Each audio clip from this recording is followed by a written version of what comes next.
हामी पनि 100 जना मर्न तयार छौं, सरकार ढल्नु पर्यो नि त। ल यो कुरामा हामी पनि राजी छौँ। तपाईँहरू आउनुहोस् अगाडि अनि मर्दिनु तपाईँहरू, अनि सरकार डल्न सक्छ। नत्र अब केही हुनेवाला छैन। तिमीहरूको आतंक जो थियो नि केपी ओलीको, अब सबै गइसकेछ। केही गर्नेवाला छैन तिमीहरू। यस्तो बोल्नलाई यिनीहरूलाई 1% पनि लाज लागेन।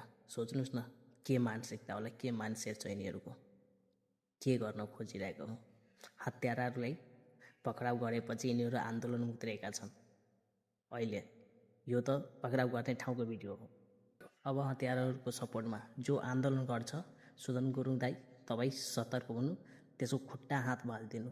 किनभने हत्याराहरूलाई सपोर्ट गर्ने कुनै हक अधिकार छैन। जो गर्छ त्यसलाई खुट्टा भालिदिनु, यति मात्रै हो। अब कारबाही हुनुपर्छ, यस्तो आतङ्ककारीहरूलाई कारबाही हुनुपर्छ। गर्नु भएन भने, किनभने तपाईँहरूमाथि आश छ, धेरै नै आश छ। सबैले पक्रेर थुनेर के गर्नुपर्छ त्यो गर्नुहोस्। र यो जो आन्दोलनमा उत्रेका छन् नि त्यसलाई पनि सुधार्ने काम गर्नुहोस्।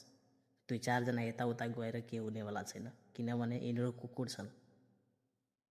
जति पुच्छरमा घिउ लाए पनि यिनीहरू सुध्रिनेवाला छैन। त्यही भएर